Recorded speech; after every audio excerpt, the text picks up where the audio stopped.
Live from the World Trade Center offices, we are proud to present Growing Global 2021.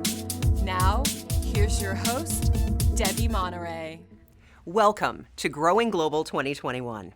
My name is Debbie Monterey, and I am the co-host of Total Information AM on KMOX. And this is my 17th year as MC of Growing Global. And just as we did last year, we are back hosting today's event from the beautiful studios of HEC Media. And speaking of last year, you might recall that we had an opportunity to hear from Southwest Airlines Chairman and CEO Gary Kelly as we were in the earlier stages of the COVID-19 pandemic. And it was a thought-provoking discussion from a business leader managing a crisis in the moment and trying to predict where things were headed. Well, today, we take a new angle on that situation. Joining us later in the program is our featured speaker, Mr. Arnold Donald, President and CEO of Carnival Corporation and PLC. The cruise industry is working to solve some of the more complex COVID challenges of a business environment and an economy impacted in every way. We'll have the opportunity to ask Mr. Donald what lessons he and his leadership team have learned over the past year and a half and how he applies these to business today.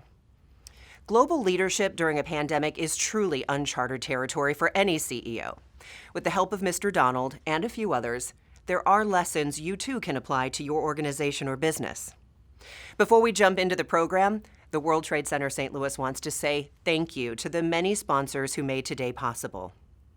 This year, Growing Global international level sponsors include Asian American Chamber of Commerce, Bank of America, Bayer, Boeing Institute of International Business at St. Louis University, Brian Cave Leighton Paisner, Centene, HEC Media, KMOX, Nestle Purina, Spire, St. Louis Economic Development Partnership, and the Boeing Company. Growing Global domestic level sponsors include Alliance STL, the Maxine Clark and Bob Fox Foundation, and United Technologies. Finally, we have a strong list of regional level sponsors now appearing on your screen. We have many more who have contributed to today's success, and the World Trade Center St. Louis and its board of directors say thank you very much. I am now pleased to welcome our two local elected leaders, St. Louis Mayor Tashara Jones and St. Louis County Executive Sam Page, both actively involved in our work, including hosting dignitary visits and events for our 16 Sister Cities programs and promoting St. Louis as a place for international connectivity and foreign investment. We appreciate you joining us today, Mayor Jones. Thank you, Debbie. And thank you to the World Trade Center and the St. Louis Economic Development Partnership for organizing this year's Growing Global event. Since becoming mayor of St. Louis, I have enjoyed the unique opportunity to sit down with business and government leaders from around the world. These meetings provide me the platform to share my vision of St. Louis as a global city with unparalleled business assets, diverse populations, and cultural experiences, yet equal opportunities for all of its citizens. To accomplish this vision, we need influential, globally minded leaders at all levels and organizations. This is also why I'm glad to see the World Trade Center visit the topic of global leadership with a person many of us are familiar with, Mr. Arnold Donald, President and CEO of Carnival Corporation. In the midst of COVID-19, the cruise and hospitality industry are working to solve some of the more complex challenges of an evolving business environment and global economy impacted in every way. Mr. Donald happens to be one of our own, a global business leader who still considers St. Louis his home. And while he leads the largest cruise company in the world from offices here and in Miami, I agree with his quote in a recent St. Louis Post-Dispatch interview that anything important goes through St. Louis. Thank you for participating in today's important discussion and for your continued work in making St. Louis a more global community and economic center. Thank you, Debbie and Mayor Jones, for your comments. I look forward to hearing Arnold Donald's thoughts and advice as well. I know firsthand the difficult decisions that leaders at all levels have faced over the course of the past 18 months. The coronavirus pandemic has placed extraordinary demands on our community, our businesses, and our political systems. Today's program provides all of us an opportunity to reflect on this environment and think ahead as we lead our respective organizations and communities. I congratulate the World Trade Center and the St. Louis Economic Development Partnership for their work in hosting this discussion and reinforcing the importance of our international relationships and work. Growing Global has become such an important event for the St. Louis business community. It's an annual opportunity for global leaders to discuss and debate the role that the international connectivity has on our lives and our economy. Despite the challenges we face as a result of COVID-19, we must continue to place a priority on our global work. These relationships help to support our businesses and the workforce from around the world that calls St. Louis home. To put that in perspective, in St. Louis, 50,000 jobs are supported by nearly 300 foreign-owned companies, and exports support more than 95,000 local jobs. Thank you to the World Trade Center and to the St. Louis Mosaic Project for leading our international efforts, and to all of you for joining us again this year. Thank you both for those comments. We are truly grateful for your strong support of the partnership and the World Trade Center and our collective work toward greater global engagement. We are now joined by the World Trade Center St. Louis Executive Director, Mr. Tim Nowak. Tim? Thank you, Debbie, for leading us through today's discussion on global leadership. The past 18 months have truly been unprecedented. The challenges posed by the COVID-19 pandemic have required strong leadership skills and tremendous resiliency. I like to think that our team at the World Trade Center and St. Louis Mosaic Project have demonstrated just that, leadership and remarkable resiliency. In the past year, working with our state and federal export partners, the World Trade Center launched an initiative to identify and support new exporters with a strong focus on minority and women-owned businesses in and around St. Louis's Promise Zone. The goal is to increase the number of new exporters, especially entrepreneurs of color, and support their access to global markets. In November, we facilitated our first outbound flight from the live animal export facility at St. Louis Lambert International Airport. And with it, we realized that pigs really do fly. To date, with strong support from the St. Louis County Port Authority, the World Trade Center administers an export incentive program that has led to 4 international flights of 640 live animals with an export value exceeding $2.1 million. Working with our colleagues at the St. Louis Economic Development Partnership and a number of you, we helped to create a formalized business retention and expansion outreach team, linking regional companies who have already chosen to invest in St. Louis with the resources and support to continue to grow and create jobs in this community. This effort is of particular interest to our work as we reach out to the more than 250 foreign-owned companies who call St. Louis home. Our Mosaic Project team has been a valuable partner in supporting the work of the International Institute toward the successful resettlement of at least 1,000 Afghan refugees, assisting with language access and workforce opportunities. These new additions to St. Louis bring much-needed skills and talent to further enrich our community and benefit its businesses. And our team works daily supporting immigrant entrepreneurs, connecting them to the region's ecosystem for financial and business support, including grants and economic assistance. In our work, we frequently talk about the 3 key equal ingredients necessary for any community to be a competitive global city: people, trade, and investment. We need talent from around the world. We need our businesses selling their goods in markets across the globe. And we need foreign companies investing in St. Louis. From our work in assisting small business access to global markets to our world-class support for foreign-owned companies and their global talent, The World Trade Center and Mosaic team continues to demonstrate the type of resiliency and leadership that will benefit this community long term. I'm very proud to work with this team, and I know many of you are too. One key program that we are particularly proud to support is the International Spouse Meetup Group and International Mentoring Program.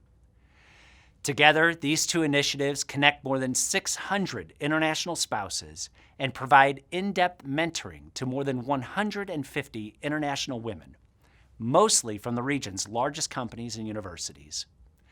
Talk about world-class foreign investment aftercare. No other program like this exists, and it's right here in St. Louis. Take a look. I'm from Brazil. I came here to St. Louis because my husband got transferred. I didn't know where St. Louis was. I knew no one. I am a scientist in the biotech field. Our base is in California, Bay Area. After long conversations, we decided to come here, so I had a zero expectation. In the beginning, I didn't want to come at all. Didn't want to leave my job. It was hard on me, it was hard on my husband. I was not worried so much about myself, but for my kids changing in the high school. The International Mentoring Program is something that makes us feel welcome. The program eases that isolation. This program is priceless. The St. Louis International Mentoring Program helps families who are moving to St. Louis acclimate and become part of our community. Our organization supports individuals and families who have found professional opportunities in St. Louis. We match them with St. Louisans who serve as volunteer mentors to help them feel at home. The International Mentoring Program is something that looks at your likes and dislikes, your lifestyle, and tries to match you with an American or someone who's been living here for long enough that can help you. I had lived in Germany for 2 years, and so I was really interested in getting to know international women and helping them because I knew what it was like to be in a new country and have all those things that you don't know how to do or where to find. We serve as a vital resource to over 140 companies and organizations who want to recruit and retain international talent. Our mission is to internationalize St. Louis. We need people who want to move here to St. Louis, who want to see St. Louis as a place to build their business, to have a family, to raise a family. International Mentoring Program started with Susan Gobo and Annie Schlafly, and the two of those amazing dynamic women have grown this from a conversation over coffee to now 300 plus members. The St. Louis International Mentoring Program started out in 2017 with just 10 members. Now we've connected more than 350 international and local families. By 2024, we want to reach 1,500 participants. There isn't another program like this that I'm aware of in the United States. One of the ways that LUSCO has been able to recruit more professional engineers and people that had the experience was partnering with the International Mentoring Program. Our members are highly educated and successful individuals representing over 50 countries across generations. They work in diverse fields, from life sciences to engineering to technology, and live throughout the bi-state region. Plan was I'm coming here for 3 years and leaving, and testament to how I really enjoy and like it is we chose to stay longer now.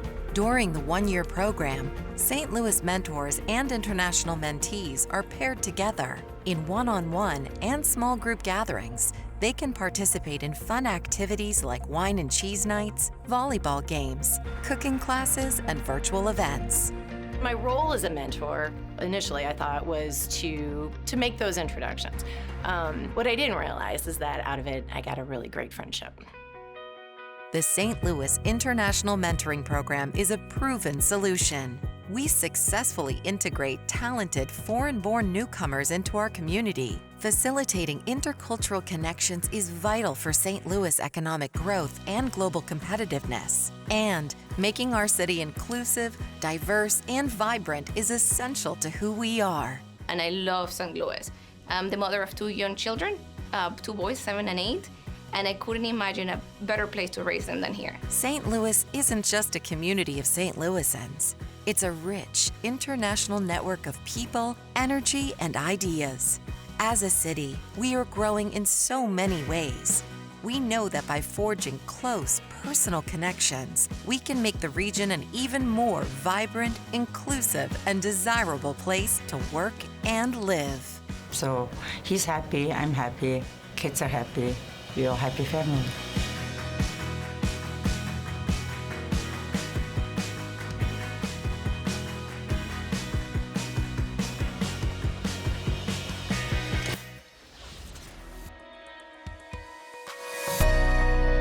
Thank you, Tim. What an inspiring video and inspiring work being led by Annie Schlafly, Susan Gobo, and the St. Louis Mosaic Project.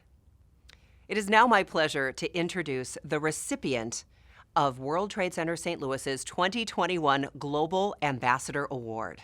As with years past, the World Trade Center has dedicated a tree in the name of the award winner on Government Hill near the World's Fair Pavilion in Forest Park.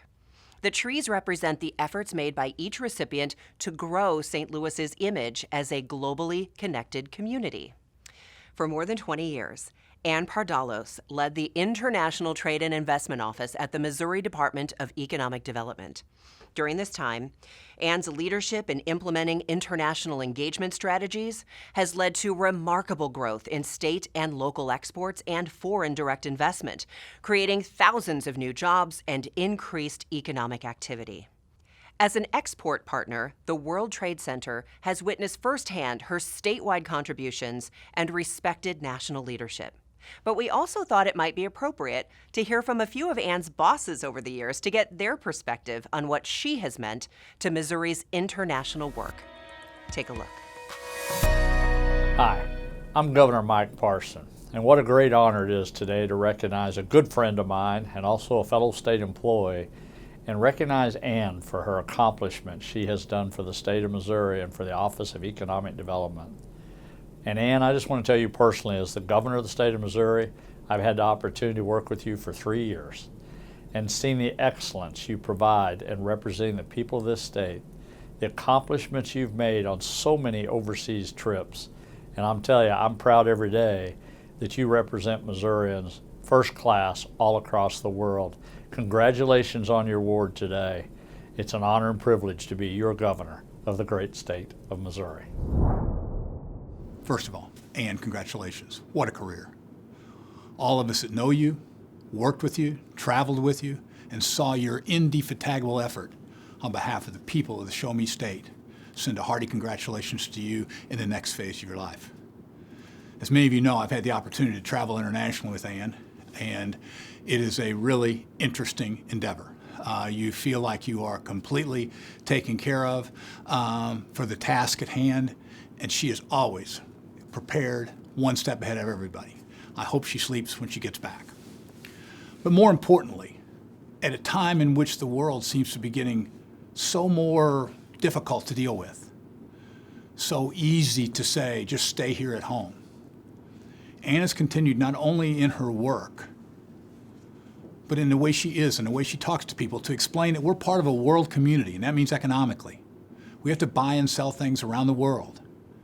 And Missouri needs to be a significant player in that. And you're not a significant player if you're not on that field. For many years, Ann pushed, prodded, and moved not only me, but other governors and other officials to push for Missouri, and it's paid off in huge ways, huge ways. Tonight is not a night about all of the various projects and investments we've got.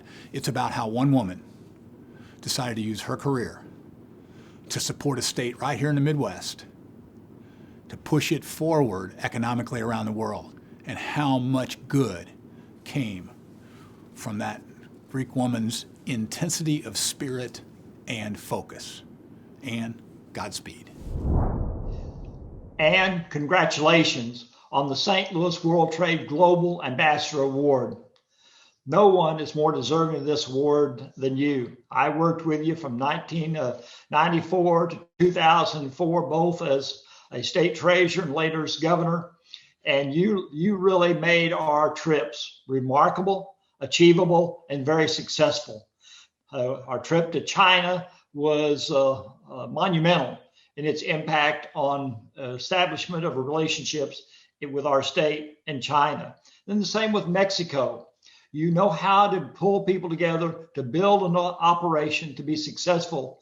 In fact, I've watched you for years as a leader in the SIDA organization, the State International Development Organization, that really represents all of the states in the United States in foreign affairs. And you've been a leader in that organization for the entire time that I was involved. And I thank you and all the organizations that you've worked with and made so successful. You deserve the credit. Congratulations once again. Those were terrific remarks. Thank you, Governor Parson and former Governors Nixon and Holden. And so many people watching today know how deserving you are to be added to the distinguished list of World Trade Center Global Ambassador Award winners. Ladies and gentlemen, it is our honor to present the 2021 Global Ambassador Award to Miss Ann Pardalos. I would like to thank the Board of Directors and the amazing team at the World Trade Center St. Louis for this most prestigious honor. I'm humbled and genuinely grateful. As I scan across the years of my tenure at the Missouri Department of Economic Development, and more specifically the International Trade and Investment Office, I am in awe of the efforts of our global team, our department, and our state. As the state's lead agency for export and investment promotion, primarily responsible for providing technical assistance to Missouri exporters, I've had a front row seat in watching our small manufacturers make global connections, consummate deals, and ultimately grow their businesses. I've had the ride of a lifetime working with CEOs all across the state, our community leaders, our economic developers, and of course with stellar partner agencies like the World Trade Center St. Louis. At the same time, I've had the great privilege to serve under 7 extraordinary governors in their administrations, and have had the great honor to travel the world with all of them. More importantly, however, I am grateful for their trust in allowing me to represent our state abroad and for their unyielding assistance of the countless international initiatives and activities they've helped to support. For example, we've welcomed VIP delegations to Missouri that included visits by the Emperor of Japan, Vice Premier of China right here in St. Louis, and even a member of the British royal family. We've landed countless foreign investment projects that have created thousands of jobs for our citizens and immeasurable economic impact for their communities. We've crafted state trade deals with other subnational entities that led to millions of dollars of increased exports on behalf of our exporters. We've advocated on behalf of Missouri's industries to make certain that they were given a seat at the table when our federal government negotiated important trade deals. We've gone toe-to-toe with our state legislature to ensure that our exporters had the same resources available to them as available to their counterparts in other states. And so many other important initiatives geared to raising the profile of this state in global markets each and every day. This state, my home state of Missouri, has given me a world of opportunities, and I will always be grateful. But economic development is not a solo endeavor, but a team sport. I would like to thank the extensive Missouri network of international trade partners, colleagues, and of course governors that have helped and supported my work throughout the years. I am eternally grateful to each of you. My special thank you, though, to Tim Nowak and Stella Sheehan of the World Trade Center St. Louis. Our partnership was built upon our professional work related to trade and investment promotion for the St. Louis region.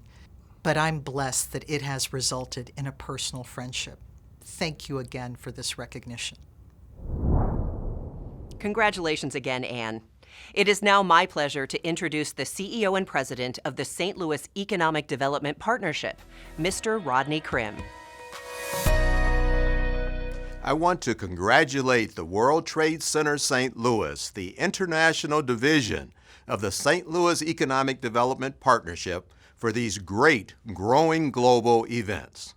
We are excited about the projects that our partnership teams are working on. Our 39 North Ag Tech Innovation District team is working with the World Trade Center and ag trade organizations in places including the United Kingdom, Argentina, and Ireland to bring international ag companies to St. Louis.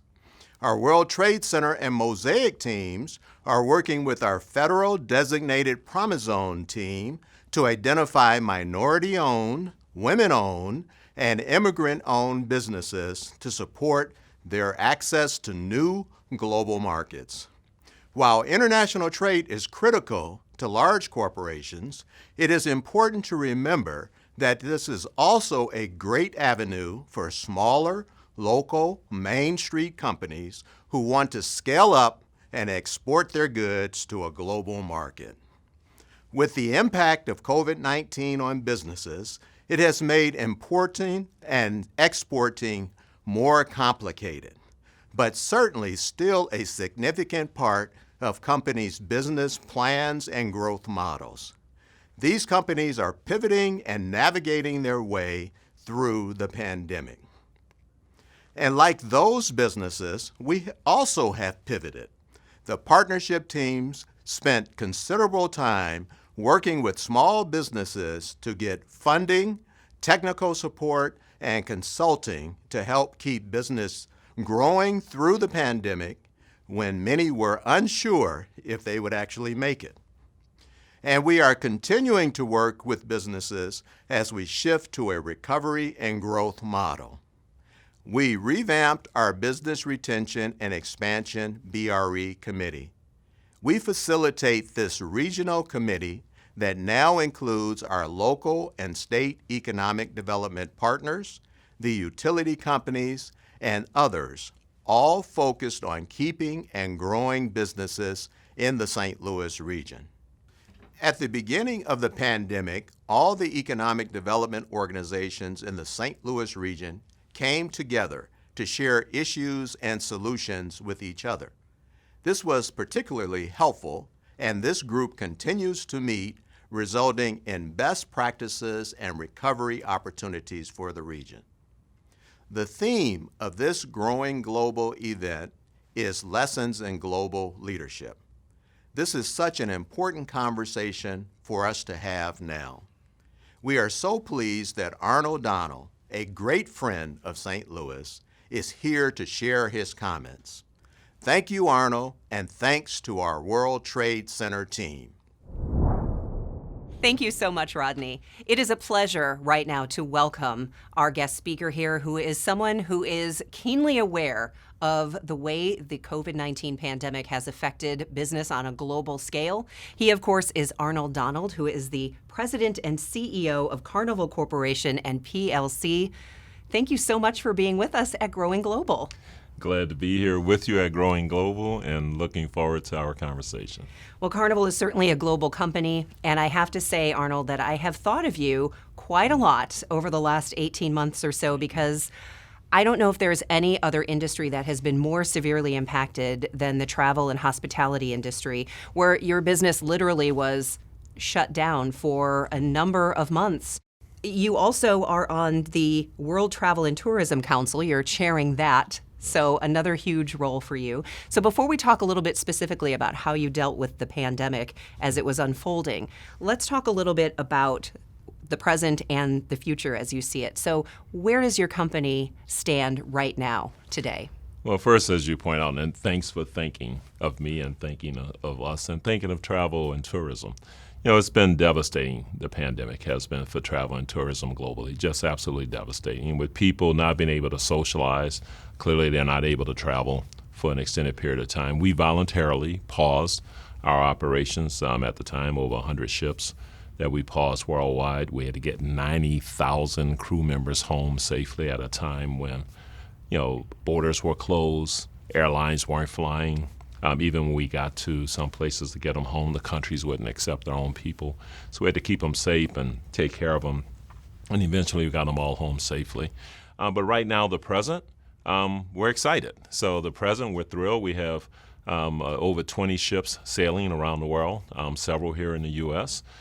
We have, you know, great demand from consumers, and, you know, we call them, because they are our guests. And so we have great demand from guests. The net promoter scores, the guest satisfaction scores are sky high. We have great protocols, so we are serving sailing with the best interests of public health in mind and serving our guests with public health in mind.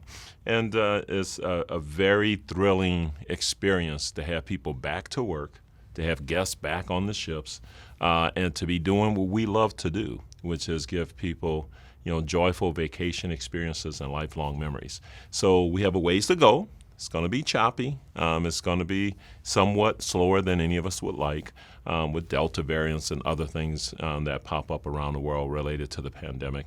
But we're on the slow march back, and it's thrilling.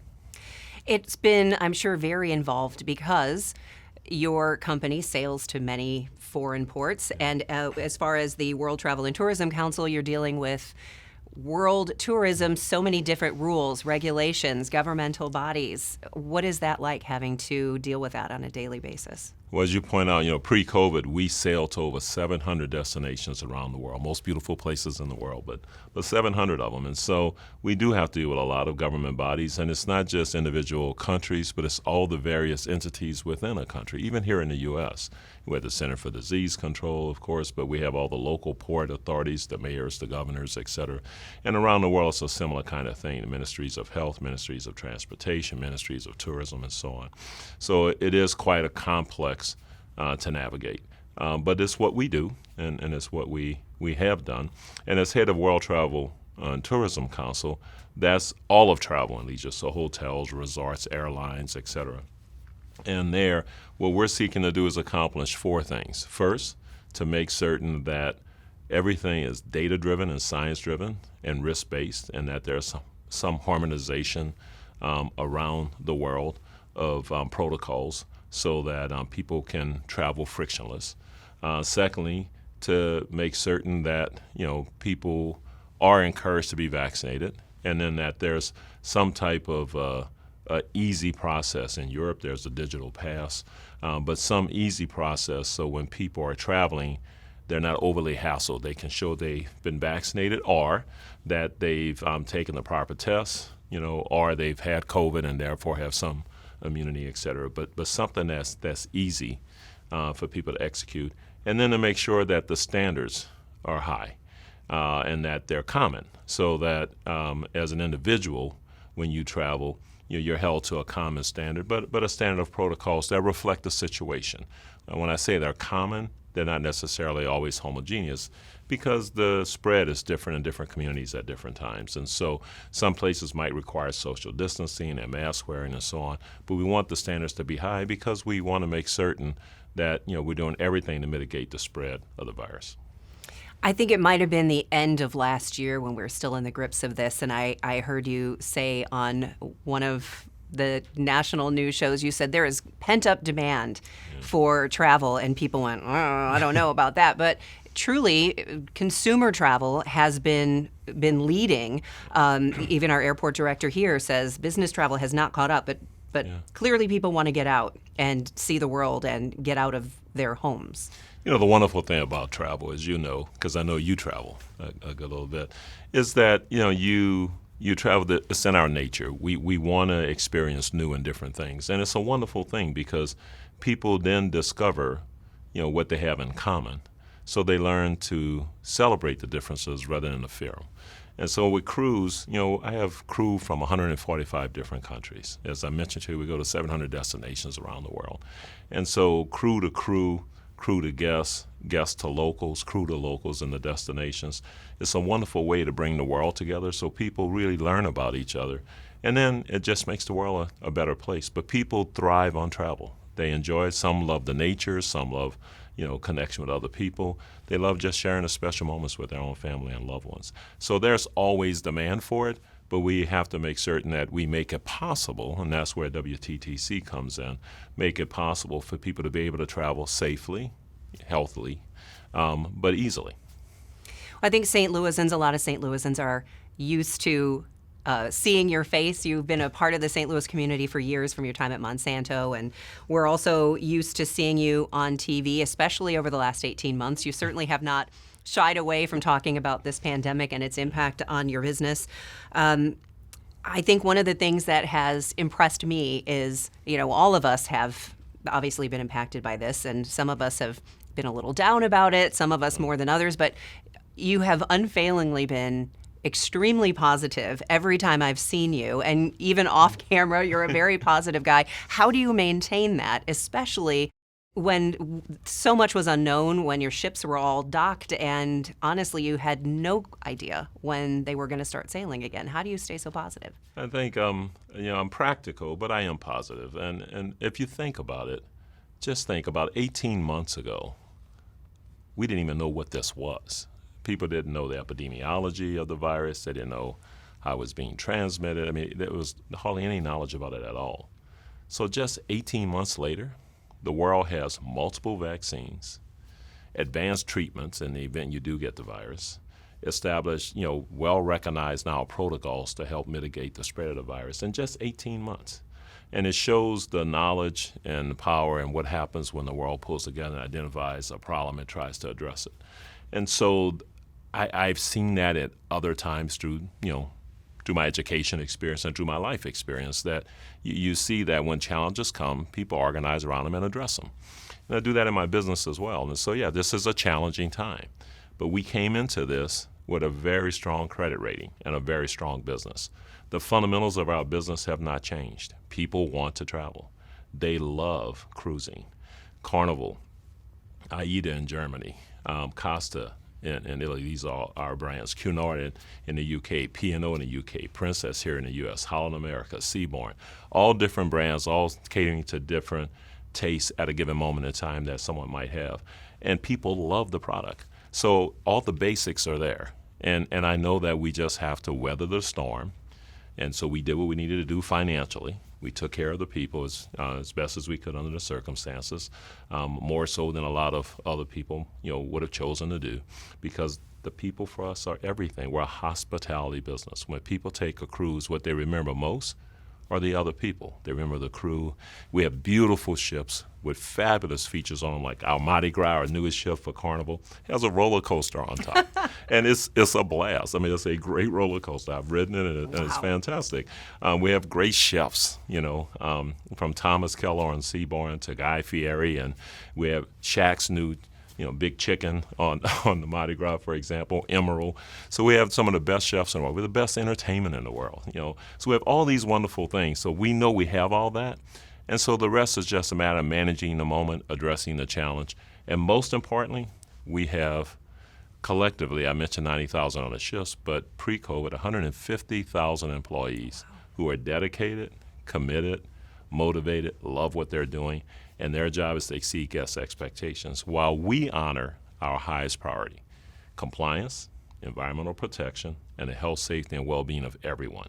And that includes, obviously, all of our guests, the people in the communities that we touch and serve, and then our Carnival family, and that's our shipboard and shoreside personnel. I think maybe it was about a decade ago, norovirus was a big deal on cruise ships. So anyone who's cruised knows that everywhere you go on the cruise ship, they're spraying you down with hand sanitizer, something the rest of the world has had to catch up to during these last 18 months. So that won't be a big deal for people who cruise. But what other changes might people see if they haven't cruised in a while? Yeah.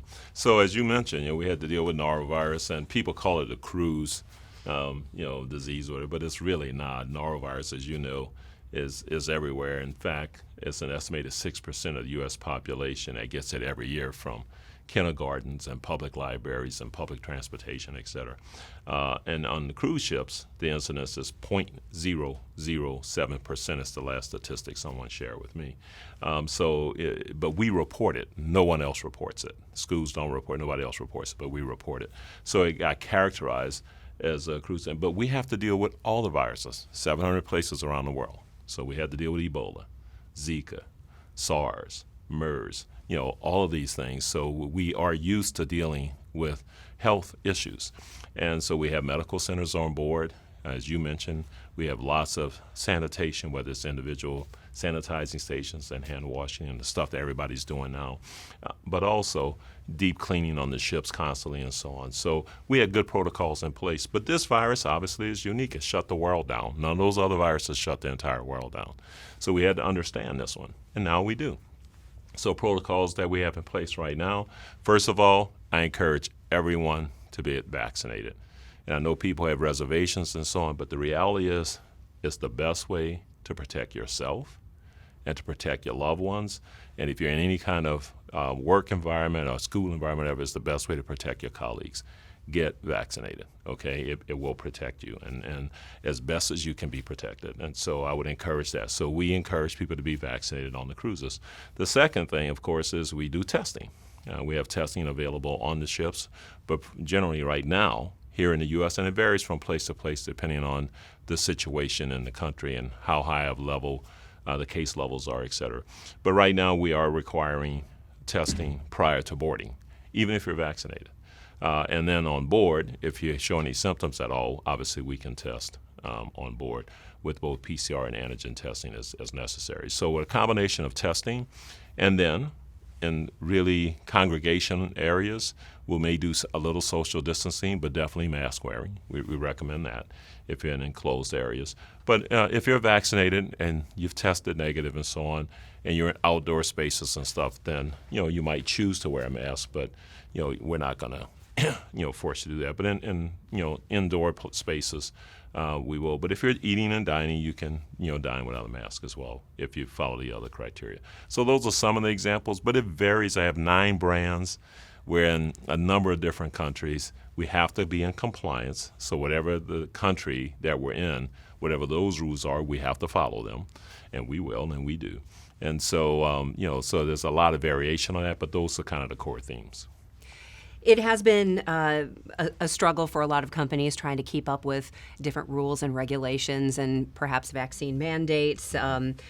What would you say, just hospitality industry aside, just for business leaders in general, what do you see for the economy and for business growth just in the coming months? What's your assessment of how things look? I think the most important thing, again, is we have to encourage people to be vaccinated. And I know a number of people are resistant to that, but the reality is it's the best way to keep everybody, to give them the least risk of being hospitalized or worse.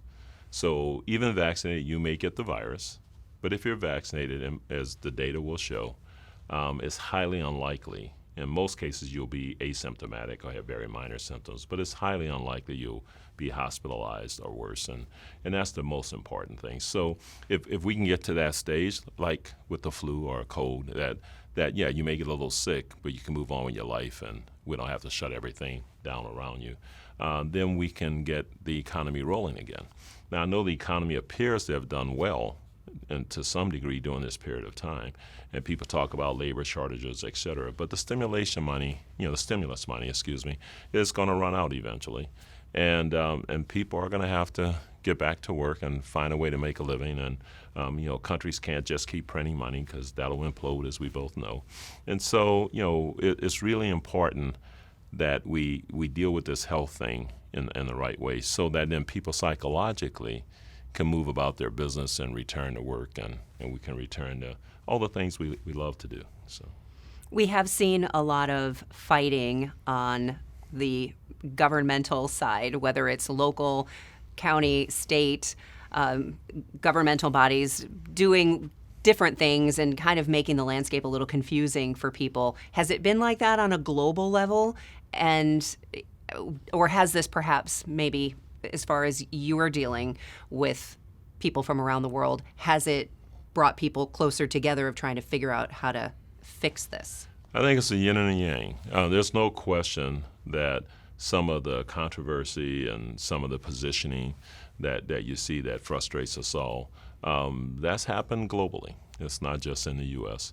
At the same time, there's lots of examples and evidence where people have pooled resources, come together, and made really insightful, positive decisions. So there's a little bit of both. And obviously we like a lot less of the combative, fragmenting, taking an arbitrary stand on things, kinds of positions that we see here in the U.S. and other places all over the place. We like a lot less of that and a lot more of the collaboration. And certainly at WTTC, we encourage that. And then through our Industry Association for Cruise, CLIA, we encourage that. And as an individual company, we do. One of the things that we love about Growing Global each year is celebrating St. Louis area companies that are doing big things globally. And it's always very impressive. Obviously, the last 18 months, some companies have had to scale back or pivot. Any suggestions or advice that you'd like to give to St. Louis area companies who may have had a tough go of it these last 18 months? I'd offer some encouragement, and I would say stay the course. You know, that you know what value you bring and what the basic product or service that you provide, and stay the course. And I can only offer our example, not like it's the way to do it, but maybe it offers somebody some insight. So, you know, for us, we had to make certain we could withstand an indeterminate length of time that we were going to have to pause operations. So we had to get liquidity. And luckily we had a super strong credit rating. We had, at the time, uninhibited assets. And so we were able to go into the market. And we raised $23.6 billion in 14 different transactions. Even though we were on pause, we can't park the ships. The ships have to continue to operate. So we had minimal manning on the ships, and they're still out there operating. And so we had a heavy burn rate of, for a period of time, $600 million a month. A month. With no revenue. $600 million a month. With zero revenue. With no revenue coming in, okay? And you're still smiling. And so we had to raise, money. And the other thing is we had to raise the money virtually. Nobody was in an office. We weren't in an office. The lawyers weren't in an office. The bankers weren't in an office. The investors weren't in an office. So we literally raised $23.6 billion in 14 transactions. And now we've done several refinancings since then to give us, to help our balance sheet, to get the interest rates down and so on and so forth. So we continue that exercise. But the most important thing is make sure you can survive.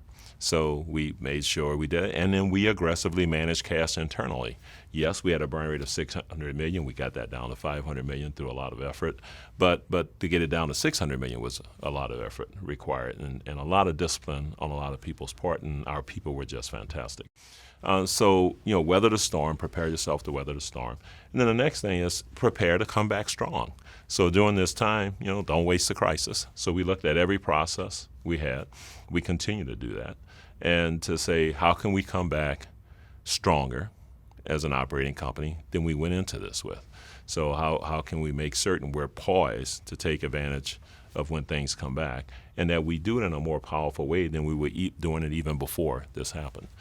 So that would be the second comment. But to stay the course and know who you are and believe in yourself and your company and your people, and just weather the storm and get ready for when it turns around. Well, Carnival Corporation is a huge company, and I think that you also have kind of a unique perspective because you're one of the few Black Fortune 500 CEOs.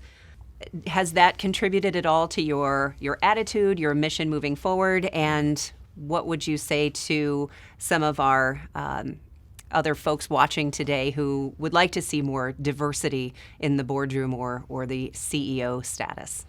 I would say that my entire career, I have found diversity and inclusion to be necessary tools for success.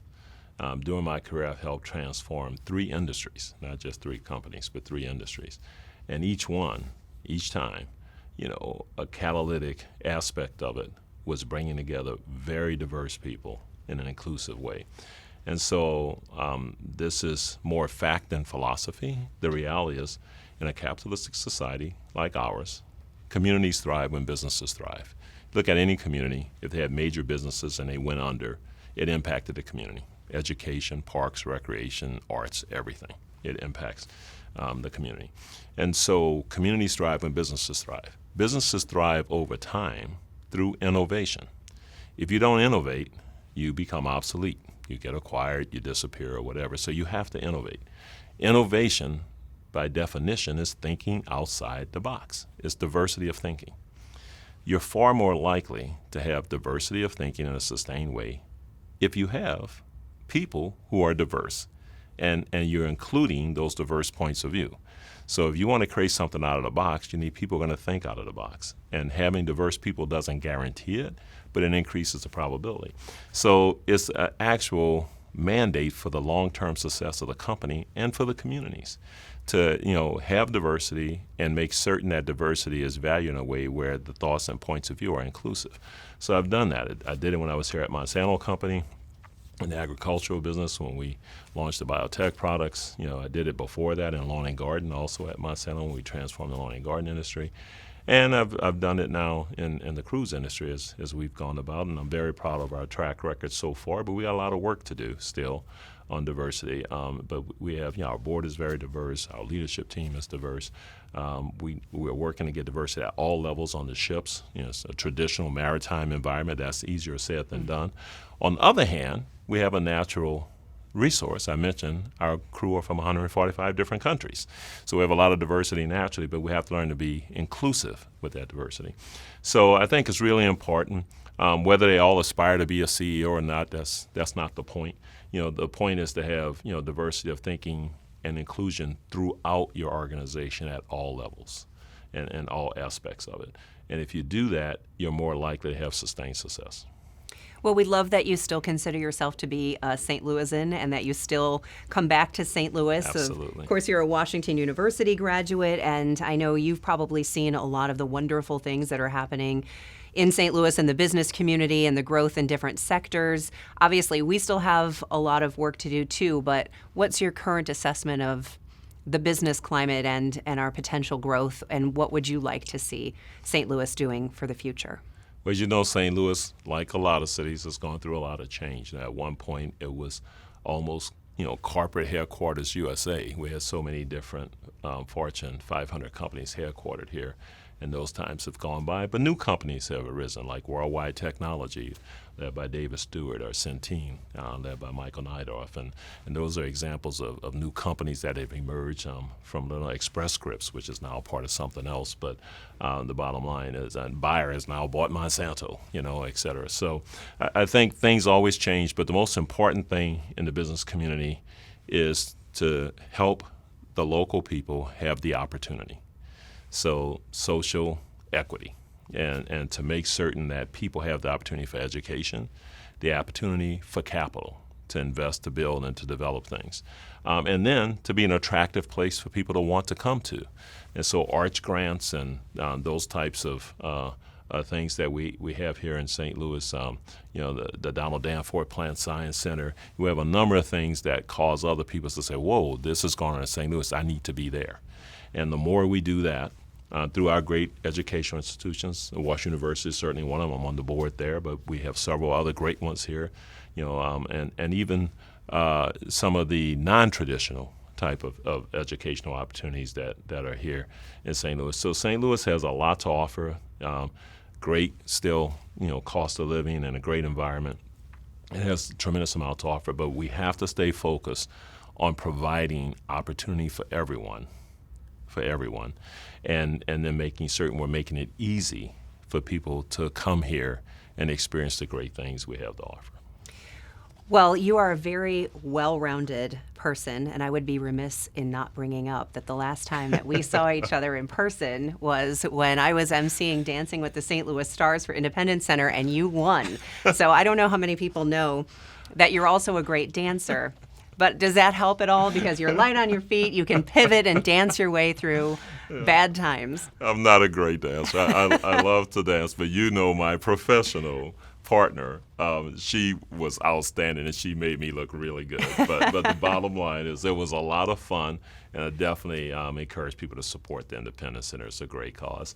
But it was a lot of fun, and you were a great MC. And you did it a number of years too, but you were very good at it. You're very good at it. Well, we really appreciate the time that you're spending with us today for Growing Global, and we encourage everyone to get out there and cruise the world, and thank you for sharing your insights with us today. Thank you so much. Glad to be with you. I want to thank Rodney Krim, Governor Parson, former Governors Nixon and Holden, and of course Arnold Donald, and all of our speakers for their timely and thought-provoking comments. Congratulations again to Ann Pardalos on the 2021 Global Ambassador Award. Thank you to our sponsors and HEC Media once again for their generous support. Before we sign off, there is one more important thing to do. Beyond the tremendous financial support from today's sponsors, our friends at Southwest Airlines loved the travel industry connection with Carnival Corporation. In their words, people fly to their cruises, and we love to help get them there. In that spirit, Southwest generously donated 10 round-trip tickets that we are going to give away right now. A drawing was held of all registered attendees, and the winners are now displayed on your screen. Congratulations! The WTC staff will connect with you to deliver your tickets to you, and thank you again, Southwest Airlines. And thanks again to all of you for joining us today for Growing Global 2021. It is our strong hope to see you all again next year in person. Goodbye.